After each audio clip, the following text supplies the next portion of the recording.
Жасы үлкен жігітпен қалай жүреміз? Қыздарға не білген жөн? Бәріне сәлем.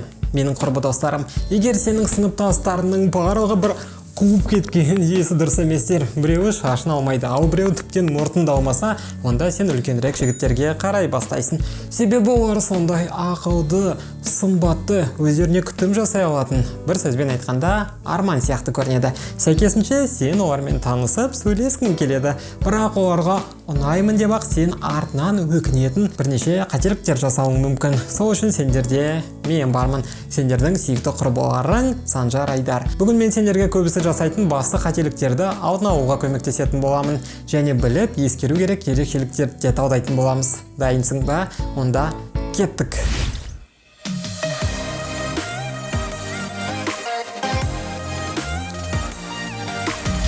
Бірінші, жас ерекшелігі үлкен ба? Құрбыларым, мені тыңдаңдар. Егер сен 14-те, ал жігіт 34-те болса, онда оны ұмыт. Әйтпесе маған инстаграмға: сәлем Санжар, менің жасым 17-де, ал оныкі 38-де. Сенің кеңестеріңді тыңдап жасап көріп едім, бірақ ешнәрсе шықпады деген сұрақтармен келеді. Әрине, шықпайды, себебі сен оның туған қызындайсың ғой. Оны қанша жерден сындырамын десең де, ол үшін әлі де балақайсың. Сол үшін ең алдымен қандай жас ерекшелігі келісімді болады, соны анықтайық.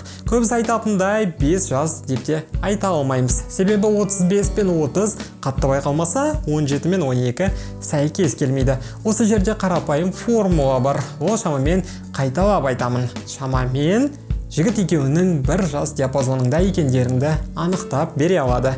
Сен өз жасыңды аласың. Мысалы 18.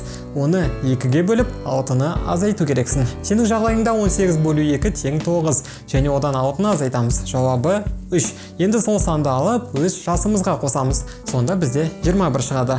Бұл саған сәйкес келетін жігітіңнің ең үлкен жасы болып келеді. Мысалы сен 14-те болсаң, оны 2-ге бөлсек, онда 7 шығады. Ал одан 6-ны азайтсақ тең 1.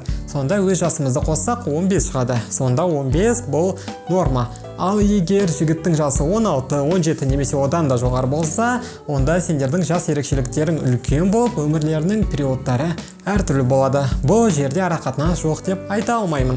Бірақ жігіт екеуің ойларың бір жерден шықпауы мүмкін. Себебі оның қарапайым заттарға деген көзқарасы сенікіндей болмай, құндылықтары басқаша болады. Ал егер сенің жасың 10-да болса, онда бұл нәрселерді саған ойлау тым ерте болып келеді. Одан да Sims 4 ойынын жазып алып, ара қатынасты сонда құр. Екінші, өзіңнің жасыңнан үлкен көрінуге тырыспа. Біле білсеңдер, кейбір қыздар жасы үлкенірек жігіттерге ұнау үшін өз жасына сәйкес емес қылықтар жасап жатады. Осыдан олар ерте есейіп, жігітті солай қаратамыз деп ойлайды. Мысалы, олар ішіп-шегіп түрлі клубтарға барып, үйге кеш қайтуды әдетке айналдырады. Әрине, менің жасым 15-те келді ғой. Мен ересек адам болдым. Мен бірден айта салайын. Бұндай ақымақтықтарды жасамаған жөн. Сендер үлкен көріну үшін барлық іс-әрекеттерді саналы түрде жасағандарың жеткілікті болып келеді. Мен бұл жерде мамаларыңды қосып, сендерді тәрбиелегім келмейді. Бірақ қызға спортпен айналысу, таныс емес шиколдардан темекіні сұрағанға қарағанда әлде қайда жағымды көрінеді.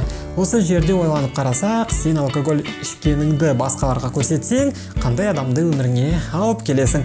Тура сондай алкоголикті. Оған болса қыз емес, собутыльник керек. Үшінші, оған не үшін ұнайтыныңды ойланып көр. Сен одан кішісің, оның жасы үлкен. Сол себепті үлкен көрінуге тырыспа. Онсыз да сенің кіші екеніңді біліп тұр ғой. Біз болсақ оны плюсқа айналдырамыз. Неге жігіттер көбінесе өзінен кіші қыздармен жүргісі келеді деп ойлайсыңдар? Себебі олар өздерін қорғаушы рыцарь кейпінде көріп, сондай нәзік, қорғансыз кішкентай қызды өз қарамағына алғысы келеді. Жігіттің жасы бар болғаны 15-те болып, ол өзі құрттай болса да, өзінің кіші екеніңді пайдаланып, жігітке саған қамқор болуына мүмкіндік бер. Бірақ артық кетудің де қажеті жоқ. Жай ғана жерге жатып алып, мені қолға көтеріңдерші деп. Бұндай қыздар жігіттерге тек масыл болады. Мүмкін саған онда жігіт емес, янка керек шығар. Төртінші, онымен ортақ қызығушылықтар жайында сөйлесіп көр. Осылай біз жігітке сәйкес келіп келмейтінімізді байқайтын боламыз.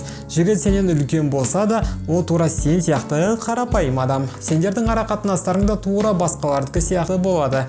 Ортақ қызығушылықтарың, бірге уақыт өткізуге деген ынталарың болу керек. Жігіттің үлкен болуы сенің жасындағы балалардан күштірек екендігін білдірмейді. Иә, ол саған тартымды көрінуі мүмкін, бірақ сен оны өз болашақ партнерің сияқты қабылдауың керек. Оның өмірге деген көзқарасы, принциптері, әңгімелесуге тұрарлық адам екен. Ортақ қызығушылықтарының болуы және онымен уақыт өткізуге болып болмайтындығын аңғарып көр.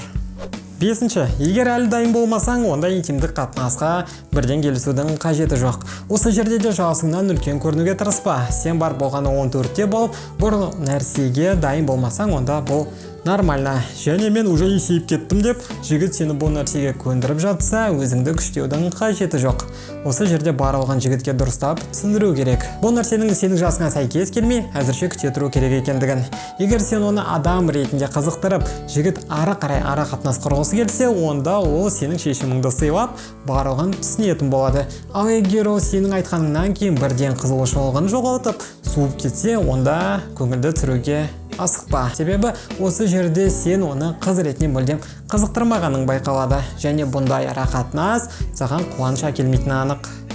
Алтыншы, бар ынтаны тек бір жігітке қойушы болма. Егер сенде жасы үлкен бір жігітпен ешнәрсе шықпаса, онда уайымдаудың керегі жоқ. Себебі ол осы әлемдегі ең соңғысы емес қой. Сенің жолыңда әлі талай красавчиктер болады. Уақыты келгенде сол жасы үлкен жігіттер ақ сенің көңіліңді тауып өздері ақ жүгіретін болады. Себебі сен өте жас, сұлу боласың. Және осы жерде ең кереметтісі, бұл жасы үлкен жігітте тура қарапайым жігіт сияқты. Сол үшін онымен қатарлас сияқты сөйлесуге болады. Ал бүгінге осы айтылған кеңестер пайдалы болып, видео саған ұнады деген ойдамын. Сол себепті тез лайк басып, өз пікіріңді төменге жаз. Бұл тақырып жайында көбірек ақпарат білгің келсе, дәл қазір менің төмендегі инстаграмма кірсең болады. Жаңа видеолардан құр қалмау үшін каналға тіркелуді ұмытпа. Сенімен бүгін болған мен, Санжар Айдар. Келесі видеоларда көріскенше.